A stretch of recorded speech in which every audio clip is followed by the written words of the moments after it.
Welcome, normals, to episode 2 of Chefy Boot Camp. Now, last time, Mike and Barry did very well, and Jamie, you were also there. Oh. Now, we've designed 4 different challenges that will put to test the kind of skills we expect in a professional kitchen. We're going to award points for first, second and third place for each challenge, tally them all up at the end and designate a winner or joint winners. Most importantly, a loser, I'm guessing. Yes, most importantly, the loser. But we hope you learn something from this. And boys, your first challenge is a skills test. So boys, baby chicken or the poussin. You've all broken down chickens many times before, so I'm going to show you how I'm going to do it, and I want you to copy me. Okay, interesting. So I'm slicing down either side of the breastbone. I've cracked through the wishbone already. And then I'm going to go down and I want to cut through where the wing joins onto the bone. Okay. I'm cutting through the cartilage. Yeah. This is where the drumette part of the wing attaches to the breast, so I want to keep that on. I'm cutting through the ball and socket, which is there.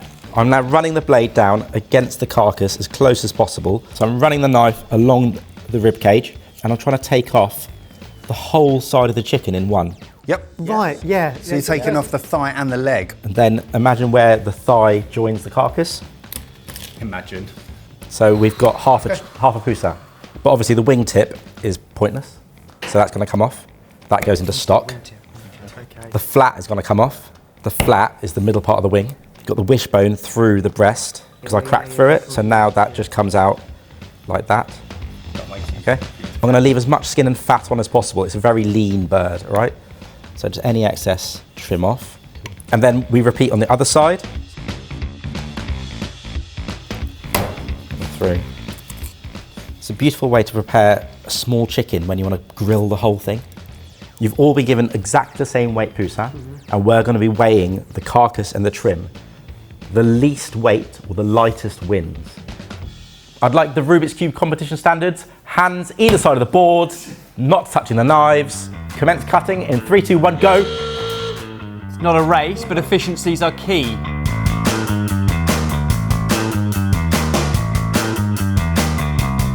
Going through the wishbone is completely new to me.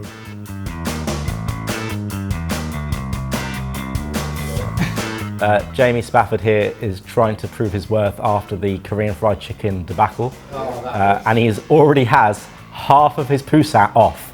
He's found a wingtip as well, and he's just slicing through the joints. Oh, I've got my finger dirty.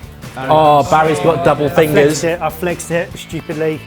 Mike's got something off. Yeah, Mike's got half a bird off. Big long strokes, Mike, just like I taught you. Well done. There's the mentor we need. I really want this one. I do this a lot at home on big chickens, never a little one. It's so much more fiddly than a big chicken. It is a lot more fiddly, but also it's just a lot more straightforward than filleting a fish. And that's showing, Spafford. You are well ahead at the moment. Barry's taking a lot more time and care. That might result in less on the carcass. Jamie, if you now trim the carcass, we're still weighing all the trimmings. Okay, well, in that case, I'm done.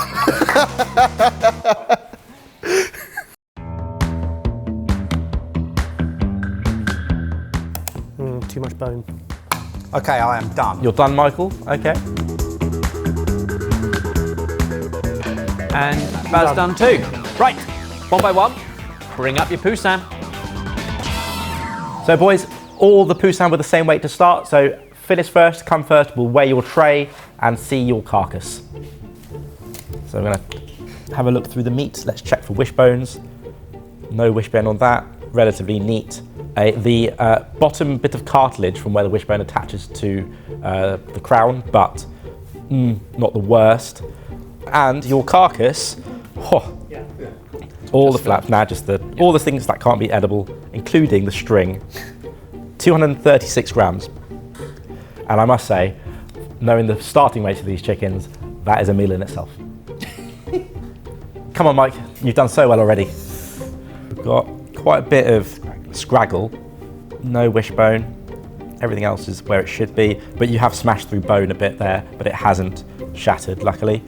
214, not that much difference. And I must say, highlight the fact, because a lot of your thigh It's still on the It's bum. still on. No, that's the joint is in there. He's gone through the bone and his oysters are there. Pretty good though. Yeah, pretty good.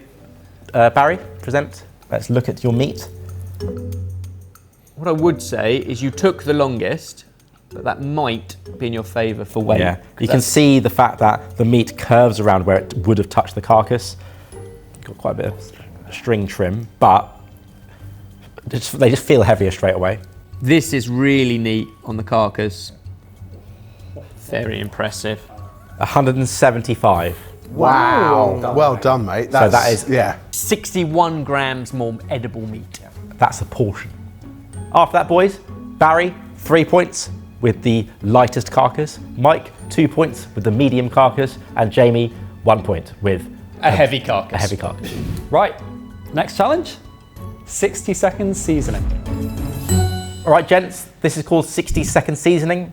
The rules here, you can taste as many times as you want. We want you to build a lovely dressing for the simple noodles and vegetables we have in the bowl. We've got Southeast Asian flavours. We have mirin, fish sauce, rice vinegar, tamarind, minced garlic, chili and lime juice. You don't have any salt or pepper or soy. Everything you need is there. We want something that's bright and zingy. Forget authenticity, just think flavour. Gents, your 60 seconds start now. Garlic in. Okay, I'm going mirin first, then rice wine vinegar. Jay's doing a double up. He's going to double up. It's a lot of mirin because it turns out he hasn't got as much control with the hand he doesn't use as often. Fish sauce, a little bit of raw garlic, little bit of chili. Here, go generous tamarind. Mirin. Lemon juice. He is going bold. Everything. He's going bold. So much raw garlic. Chili, is he going to even taste it? Mix. Taste. More tamarind. Bit of chili. Let's go for a little bit of tamarind. It's quite acidic. Toss your salad, toss your salad. Oh, Bold, but I like it. Got time, a little bit more lime. 5 seconds. 5, 4, 3, 2, 1. Mix. Step back. There's no time, there's barely any time to adjust. That's mad. Boys, would you like to present your noodles? Oh, lovely. See which ones are darker in seasoning. Barry, you got heavy on tamarind, you can tell that. Or just badly mixed. I think I was the only one to add my noodles to the seasoning bowl rather than my seasoning to the noodle bowl.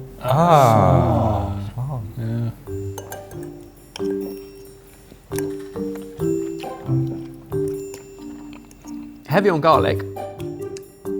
Very. And in fact, that's vinegar. all you're left with. Yeah. Lime, But quite a lot of acid. yeah. Very limey, very garlicky. More like a marinade or a cure than I'd say a dressing.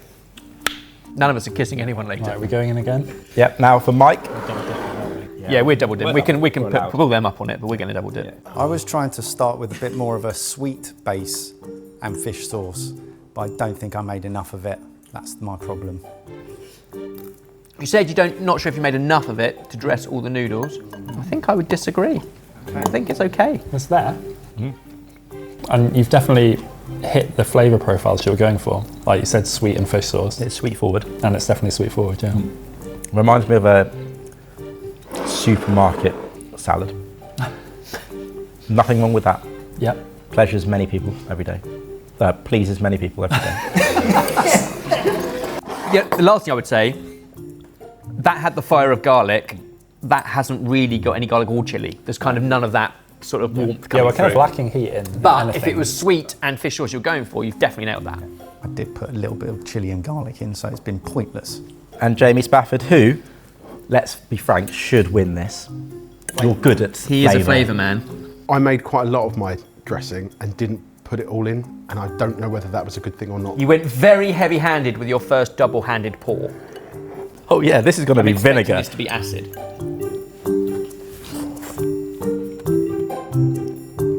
Which it is, but not in an unpleasant way. Interesting. Yeah, garlic. Oh, nice bit of chili in there. It's not giving me a huge amount of Southeast Asia, Right, but it is giving me a lot of acid and garlic. yeah. Right, if you guys would like to close your ears while we deliberate. sauce. I think this one I can still taste from 5 minutes ago. Bold of Mike to go sweet forward when one of the main ingredients in the salad is sweet corn. We are definitely agreed between the three of us that one of these is incredibly overpowering on garlic and chili, so comes last. The other two are closer. And we thought that they were so close, but taking different flavour profiles. Mike wins it. Just with that fish sauce coming through a bit more sort of Southeast Asia influence as opposed to that deliciously seasoned, but lime and acid. Thought they all needed a bit more heat, but it's so hard to judge when you're not tasting it and you don't know how hot the chili is. So that's 3 points to Mike, 2 points to Jamie, and a single point to Barry. Oh, he's taken the lead. Scores locked in, and on to the next challenge, steak and sauce. All right, gents, we want a perfectly cooked fillet steak a la Maman Blanc. Yes, this is Raymond Blanc's way of cooking a steak. Start with butter, put your steak in, make a sauce around the steak with your shallot, tarragon, beef stock and brandy. You'll be serving a medium rare fillet steak, golden brown, and a lovely sauce over and around. We'll be judging you on the cooking of the steak and a lovely seasoned sauce with some depth. The detail here is cooking it all in the pan around each other together. I.e., don't drown your steak with beef stock. Jay is so confused. Yeah. He thought it Why was are we good. poaching steak? I don't. This should take you no more than 10 minutes, boys. We don't want a cold steak. And therefore, your time starts now. Interesting technique instantly from Barry, ignoring the thing that takes the longest. My focus is getting a medium rare steak. I don't want to be distracted by the shallots later on, so I did them up front. Butter in the pan for Mike and Jamie, but only half the butter. Well, I'm holding a little bit back in case I might need it later.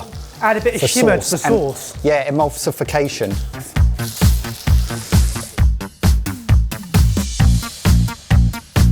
Mike is being smart. He's taking his pan off the hob because he thinks it's too hot.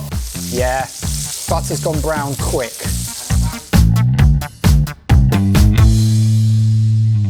Depends how quick you need it. Are we flipping it already? Now, interestingly, 2 of our contestants have gone for dice and one with sliced shallot.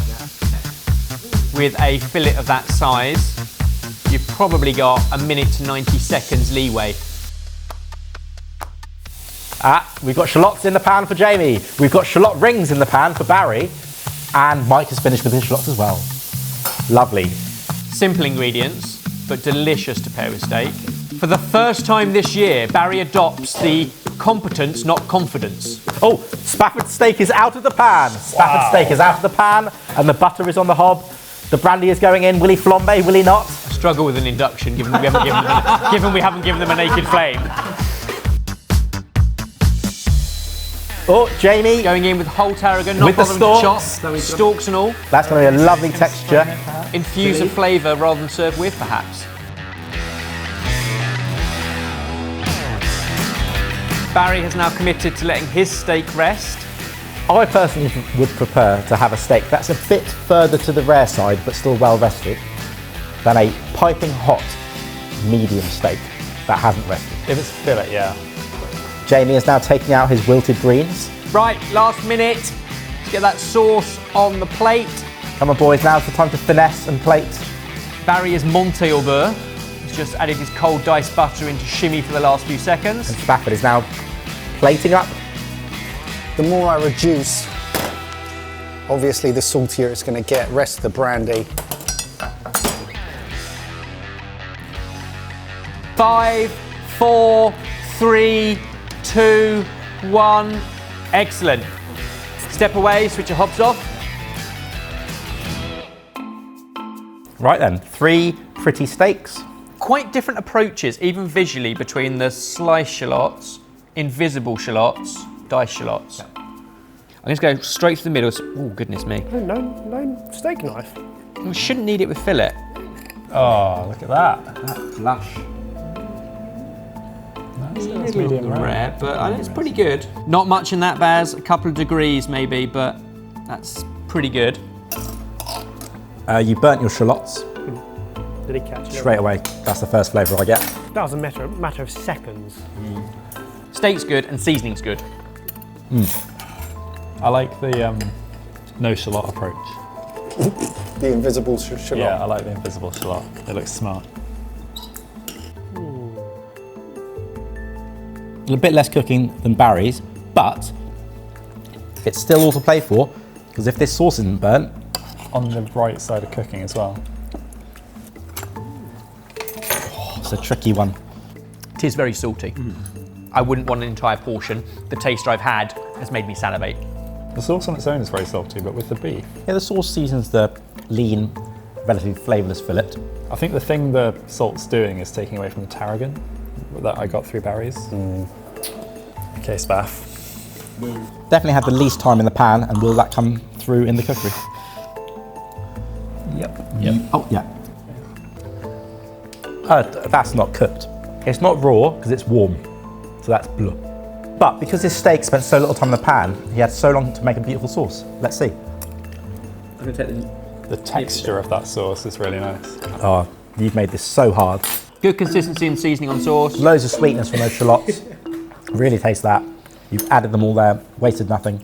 The tarragon approach has still worked. You can still taste it. You put it in early, whole stalks. You haven't diced it and served it. Right then, boys, we'd like to turn around and close your ears. And it's the best steak. I think they eat better. Okay, this one was tougher because we're judging steak and sauce. Barry, the sauce wasn't great, but the steak was good.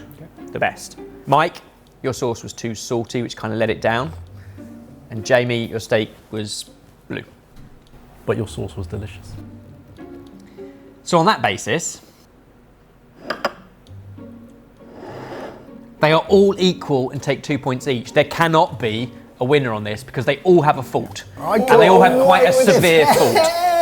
Like that. Well, I'm not sure I am. Oh, happy with that result. Woo, dodged one. Would you send your meal back if the steak was bad or the sauce was bad? Same. We wanted steak and sauce. So, burnt, The onions salty, let that down, blue. the salt let that down, the steak let that down. None of them can win. Sorry, boys. Lucky boy. What? I'm not happy with that. Boys, doesn't matter. We've You got were right. one more round to go. And it's the Petit Four challenge. All right, boys, this is the race, the finale. We're looking for speed, consistency, and taste. We want 20 identical Petit Four from each of you. They all have to be delicious. And first one to finish will get a point. So this is going to be a passion fruit and chili tart. I'm doing a little chili garnish. So we have passion fruit curd in the base. I'm gonna get a serious finger cramp from this. You will get finger cramp from this. I'm going to go in with a little neat rose or spiral of a chantilly, sugar, whipped cream, vanilla, and some cream cheese. Mine's ready made. You'll have to whisk yours to order. To order. You'll have to make your own. One at a time. One at a time. Bit of passion fruit on top. Bit of chili on top. I say a bit. It's not about being overly fastidious with the amount of pieces on this. A lovely little meringue that were pre-prepared for you. These are mine, boys. You've got a selection of nozzles, but the pastry chef is in their own kitchen. So you can decorate yours however you wish, as long as all of yours are identical. So gentlemen, it is a race, but we also want consistency and deliciousness. If any of the three of us see any action that doesn't belong in a professional kitchen, we will give you the horn.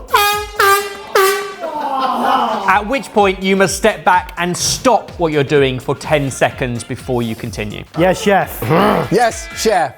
In that case, you may begin in 3, 2, 1, go! Oh, okay, interesting. Mike's even clocked what just happened. Barry's pre-cutting his bag without putting his slot in first. Yeah, you will. So Barry's already in third place. Mike's going straight in with the whisk. I think the challenge here is getting the right consistency. Too stiff, it will split. Too loose, it's going to make a mess everywhere. I've got a spare hand. What can I be doing with this spare hand? Don't touch your face, that's what everyone hated before.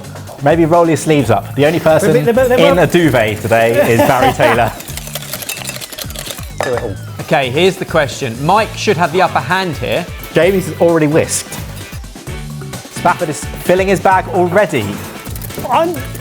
Whiskey, I'm getting there. I don't know how Jay's whipped his up already. I don't know, it's almost like he uses his wrist really vigorously all the time. Well, Jamie's only used half his cream, so he runs the risk of running out.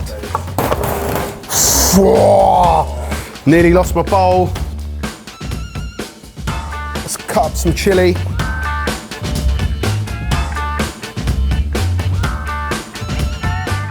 Swing that bag, Barry. Swing it like a chef. Oh, but it's not sealed.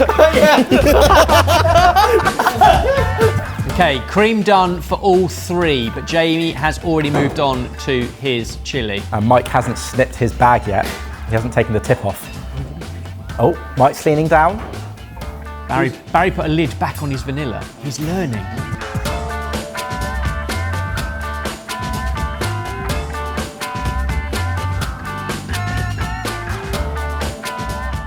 Right, I'm onto the passion fruit, but I realised I'd used both my spoons. One was covered in cream cheese, one was covered with my saliva. Oh no, so what? I cleaned it.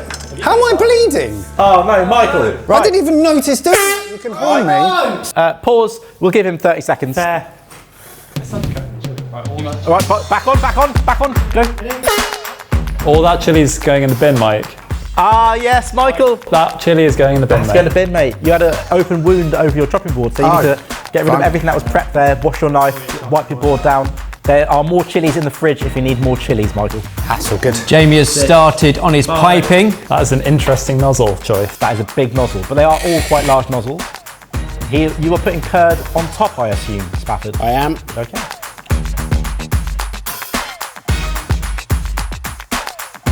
Scraping Oh off, man, yeah. I'm so far behind. Come on. Got plenty of time, Mike. Good choice, good choice, good choice. Jamie is surging ahead with building his, but again, if they are He's chosen to ugly- keep the passion fruit curd out at the moment. His is going on top. I'm doing a cheeky hidden chili in mine. Passion fruit done. What's left? Meringues. Last time we did one of these challenges, I was so slow. So I'm going for speed, and I'm just basically swapping the order of how Kush put things on. Mike's will definitely be delicious with that amount of curd going into each. Hell yeah. I don't have a huge amount of control. It is a passion fruit tart at the end of the day. Jay's doing a drizzle, but what's the consistency of the curd? Oh, it's so... It's all identical curd, identical brand new bottles. Whip it up. Yeah, Mike, come on.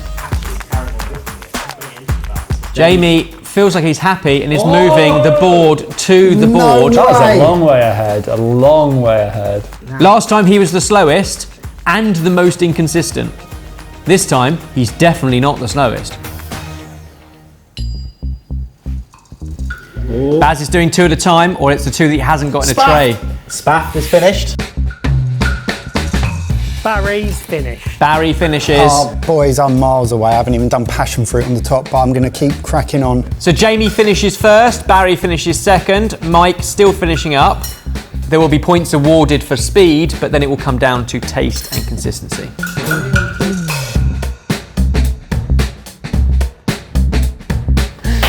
Excellent job.